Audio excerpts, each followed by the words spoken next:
പണക്കാര മക്കൾ പലപ്പോഴും business start ചെയ്യുന്ന സമയത്ത് ഫെയിൽ ആവാതിരിക്കാൻ ഒന്നാമതായിട്ടുള്ള റീസൺ എന്ന് പറയുന്നത് അവർക്ക് ബാക്കപ്പ് സപ്പോർട്ട് ഉണ്ട് എന്നുള്ളത് തന്നെയാണ്. പലപ്പോഴും അവർക്ക് ക്യാപിറ്റൽ ഫണ്ട് എപ്പോഴും അവർക്ക് ബാക്കപ്പ് ഉണ്ടാവും.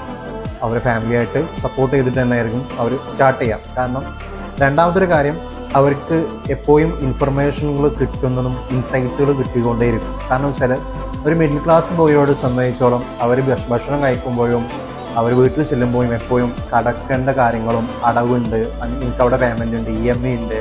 ഈ വീട്ടിൽ ചെല്ലുമ്പോൾ അന്ന് വാങ്ങിയ സാധനത്തിൻ്റെ ബില്ലിൻ്റെ കണക്കും കാര്യങ്ങളൊക്കെ എപ്പോഴും വീട്ടിൽ ചർച്ച ചെയ്യുന്നുണ്ട്. ആക്ച്വലി ഒരു ബിസിനസ് ഓണേഴ്സിൻ്റെ അല്ലെങ്കിൽ ഒരു ലൈഫ് സ്റ്റൈലുള്ള അല്ലെങ്കിൽ ഒരു റിച്ച് ആയിട്ടുള്ള ഒരു ഫാമിലിയിൽ നിന്ന് ബാക്ക്ഗ്രൗണ്ട് ആണെങ്കിൽ അവരുടെ അക്കൗണ്ട്സിനെ പറ്റിയിട്ടും ഫിനാൻസിനെ പറ്റിയിട്ടും അവിടുത്തെ സ്റ്റാഫിനെ എങ്ങനെ മാനേജ് ചെയ്യണം, പുതിയ എങ്ങനെ ട്രെയിനിങ്ങിന് പോകുന്നതിനെ കുറിച്ചും കാര്യങ്ങളൊക്കെ ആയിരുന്നു. അവർ ഓരോ സ്ഥലങ്ങളിൽ പോകുമ്പോൾ അവർക്ക് കിട്ടിയ എക്സ്പീരിയൻസ് ആയിരിക്കും അവർക്ക് ഷെയർ ചെയ്യുന്നത്. ഈ മക്കൾക്ക് ഈ എക്സ്പീരിയൻസ് എപ്പോഴും എന്ത് ചെയ്യും, മുതൽക്കൂട്ടാവും. അടുത്തൊരു കാര്യമാണ് കോണ്ടാക്ട്സ് എന്നുള്ളത്. പലപ്പോഴും ഹൈ ക്ലാസ്സിലുള്ള ആളുകൾക്ക് നല്ല നല്ല കോണ്ടാക്ട്സ് ഉണ്ടാവും.